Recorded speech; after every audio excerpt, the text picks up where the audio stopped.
안녕하세요, 중등부 친구들 여러분. 네, 이렇게 또 만나게 되었습니다. 예, 주일날 한번 만나면 되지, 뭘 또 이렇게 만나느냐. 혹시 이런 생각을 하고 있는 친구들이 있다면, 잘못된 생각이에요. 네, 목사님과 많이 만나면 좋은 거 아닙니까?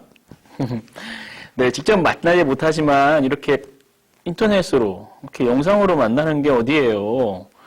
목사님이 이거 안 만들었으면 못 만났어. 자, 이렇게 만났는데, 왜 만났냐면, 학교에도 이렇게 매주 매일매일 만나는데, 교회는 이렇게 일주일마다 한 번씩 만나니까, 여러분이 목사님 보고 싶어 하는 거 알아요. 그래서, 이렇게, 목사님 몰래 이렇게 찾아다니고 하잖아. 다 알아. 근데, 목사님 이렇게 해서 이렇게 얼굴을 보여주는 거예요. 일주일에 한 번으로는 부족하다. 그래서, 2번 보여주고, 2번 보여줘 너희 더 좋아한다? 3번 보여주고, 이러는 거 아닐까요?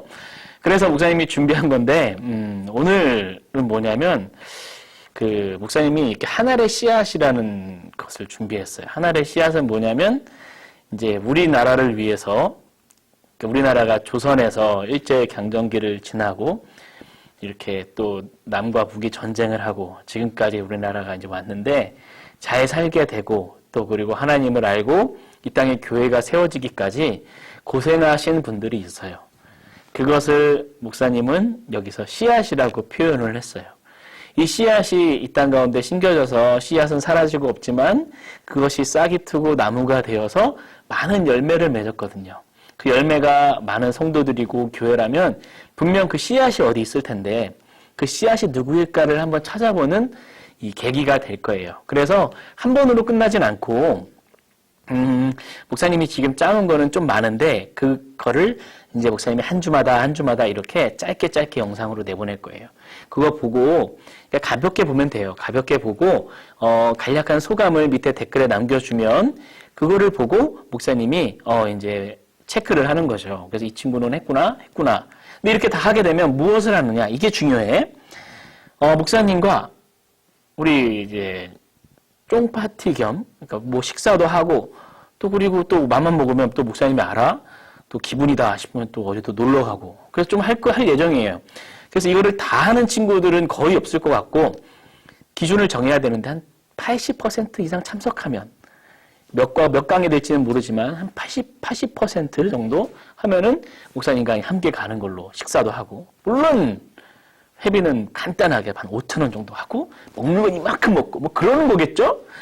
예, 수고했으니까. 그래서 살펴볼 건데 이제 그거는 나중에 보너스로는 선물 같은 거고 내용을 보자 이거죠. 그래서 오늘 첫 번째는 이제 하늘의 씨앗 첫 번째 주기철 목사님이에요. 근데 주기철 목사님은 좀 길어서 2과로 나눴어요. 2번으로 다음 주까지 할 건데 오늘은 첫 번째 시간이에요.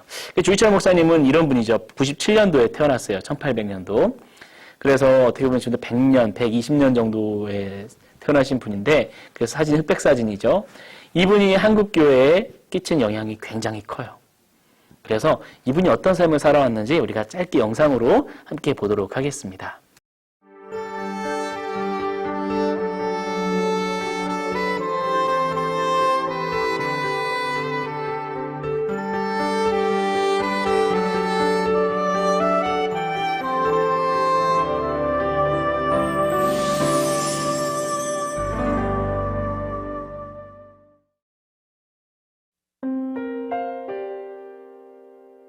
이 땅에 복음의 씨앗이 뿌려진 지 100여 년이라는 세월이 지난 지금 거리 곳곳 그 열매들로 넘쳐난다.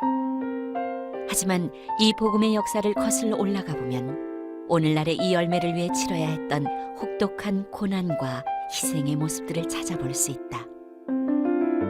신앙을 지키기 위해 자신의 삶을 송두리째 바쳐야 했던 이들, 믿음의 유산을 남기기 위해 그들이 치러야 했던 대가는 결코 작지 않은 것이었다.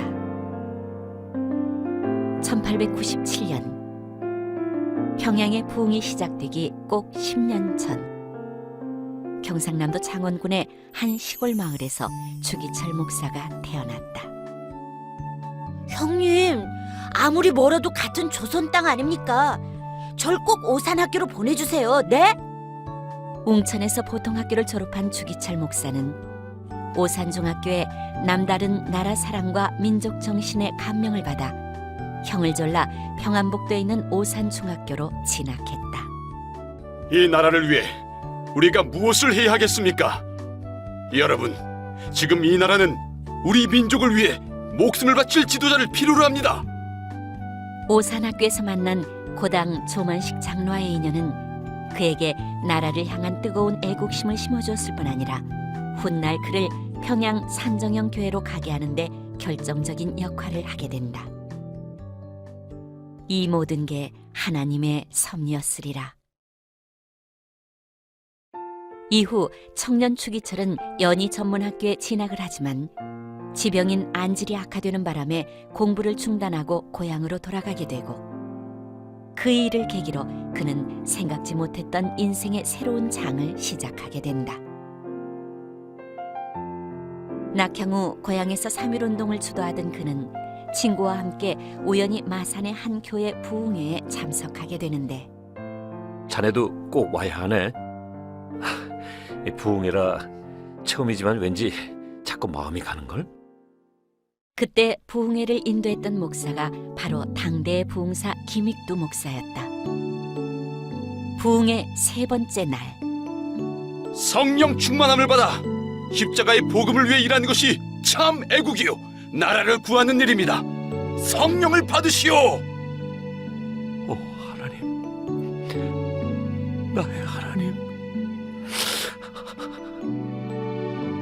처음으로 뜨거운 성령 체험을 한 주기철은 이날을 계기로 목사로서의 헌신을 다짐한다. 이후 그는 평양에 있는 평양신학교에 입학. 3년 뒤 신학교를 졸업하고 정식으로 목회 사역을 시작하는데 무사히 이 신학 공부를 마치게 해주신 하나님께 모든 영광과 감사를 올려드립니다. 부산 초량교회에서 시작해 마산 문창교회로 옮겨 총 11년간의 목회 기간 동안 주기철 목사는 경남노회 부회장, 회장직을 섬기며 신사참배 반대에 대한 태도를 누구보다도 확고히 다졌다. 지금으로부터 우리 경남노회는 신사참배를 반대할 것을 결의하는 바입니다. 1928년 경남노회 부회장을 맡고 있을 때 신사참배 반대 결의안을 정식으로 결의, 일본 제국에 대한 첫 번째 도전장을 냈을 때 그의 나이 겨우 30대 초반이었다.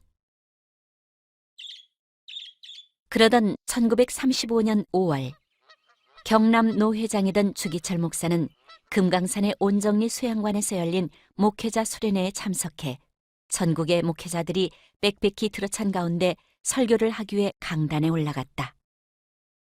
다음은 주기철 목사님께서 예언자의 권위라는 제목으로 설교를 해주시겠습니다. 세례 요한은 동생의 아내와 간통한 헤롯 왕을 그 면전에서 책망하였습니다. 죽이고 살리는 고난을 한 손에 들고 있는 임금 앞에서 그 죄를 책망한 세례 요한은 물론 일사각오였고 그 일사각오 연후에 할 말을 다 하였고 그 일사각오 연후에 선지자의 권위가 섰던 것입니다. 그런데 오늘날 목사님 여러분들은 강단 앞에서 하고자 하는 말을 왜 못하시는 겁니까? 몰라서 말을 못하는 겁니까? 알고도 모른 체 하는 겁니까? 당장 그만하지 못해! 주 목사, 그만 입 다무는 게 신상에 좋을 텐데 뭐 하는 거야? 빨리 연행해! 이러시면 안 됩니다.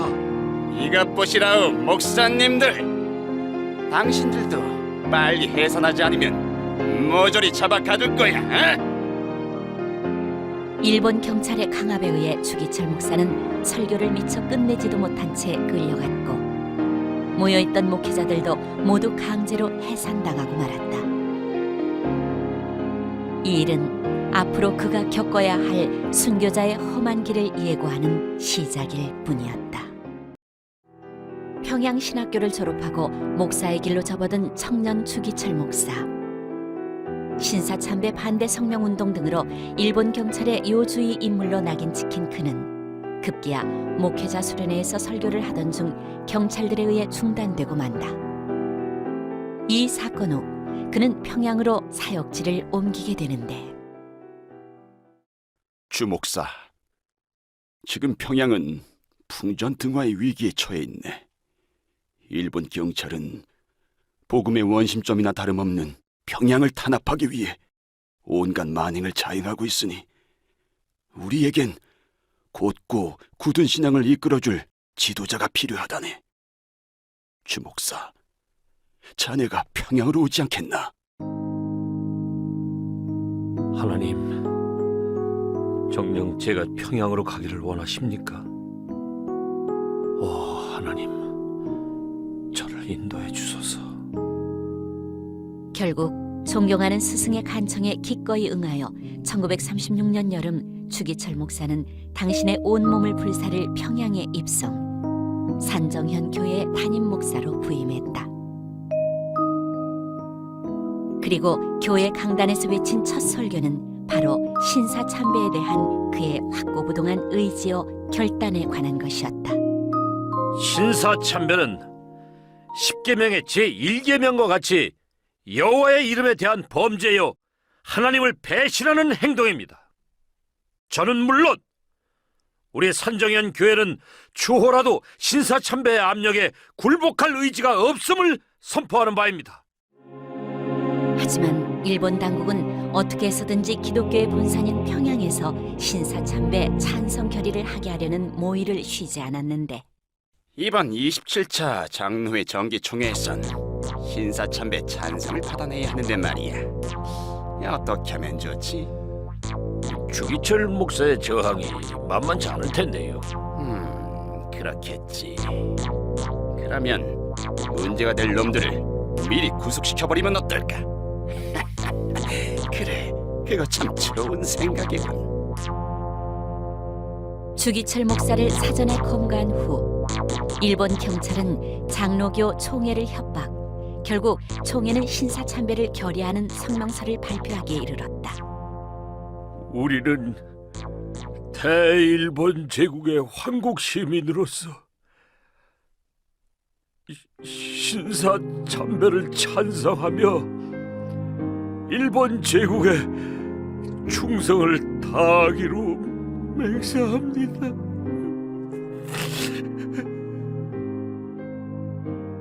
장로의 총회 신사참배 결의를 받아낸 일본 경찰은 그제야 주기철 목사를 석방시켰다.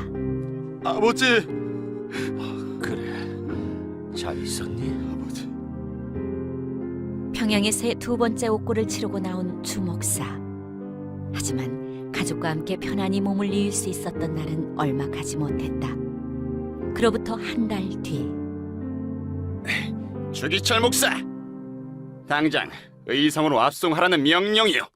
어서 나오시오! 아이고, 아니 이게 무슨 일이요? 에? 우리 주 목사가 무슨 잘못을 했다고 또 잡아가는 거요? 의성이라니요? 무슨 일입니까? 네? 의성에서 발생한 농우회 운동을 비밀리에 주동한 자로 주 목사가 지적됐어. 농우의 사건 주동자라는 올가미에 신사참배 문제까지 결부시켜 의성 경찰서에 잡혀간 주기철 목사는 그야말로 이루 말할 수 없는 고문과 협박에 시달려야 했다.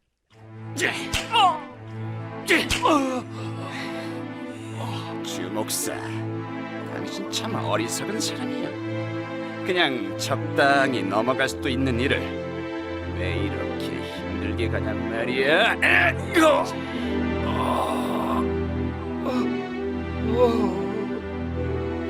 온몸이 찢기고 손발톱이 다 빠질 정도로 지독했던 7개월간의 옥살이.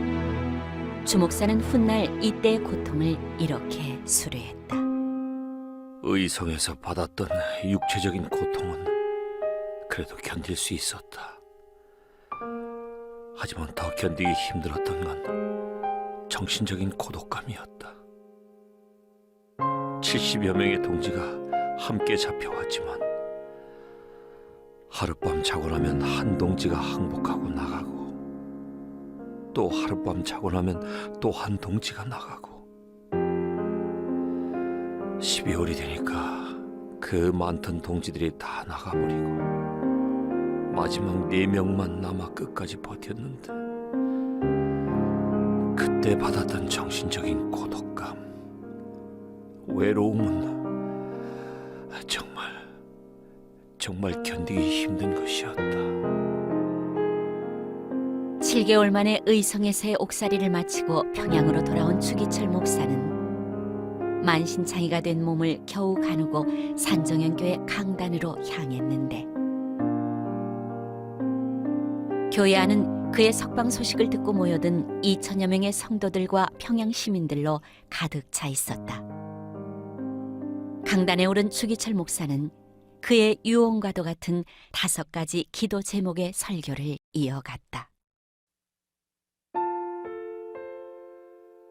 나의 기도 첫째는 죽음의 권세로부터 이기게 하여 주시라는 겁니다. 주님은 나를 위하여 십자가에 달려 죽으셨거늘 내 어찌 이 죽음이 무섭다고 주님을 모른 채 하오리까. 오직 일사각오가 있을 뿐이옵니다. 둘째는 오랜 시간의 고난을 이기게 하옵소서입니다. 한두 번 받는 고난은 혹 이길 수가 있으나 1년, 10년 계속되는 고난은 참으로 참기가 힘듭니다. 셋째, 나의 기도는 내 어머니와 처자를 주님께 부탁하는 것입니다. 짐승도 제 새끼를 사랑할 줄 알거늘 어린 자식 떼어두고 죽음의 길을 가지 아니할 수 없는 이 마음 한없이 괴롭습니다. 순교자로서 갖추어야 할 초인적인 용기를 주시옵소서. 넷째, 나의 기도는 의에 살고 의에 죽게 하시옵소서 하는 것이요. 다섯째, 나의 기도는 내 영혼을 주님께 부탁하는 것입니다. 주님, 이 영혼을 받아주소서.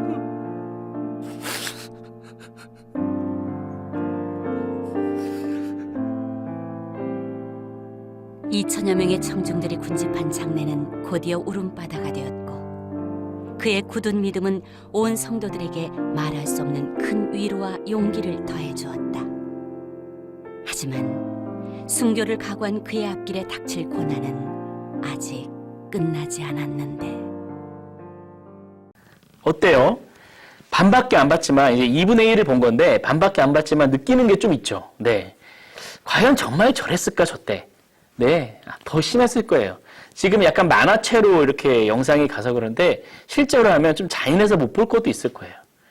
그 정도로 힘들었던 시기에 이렇게 뿌려진 씨앗이 있었어요.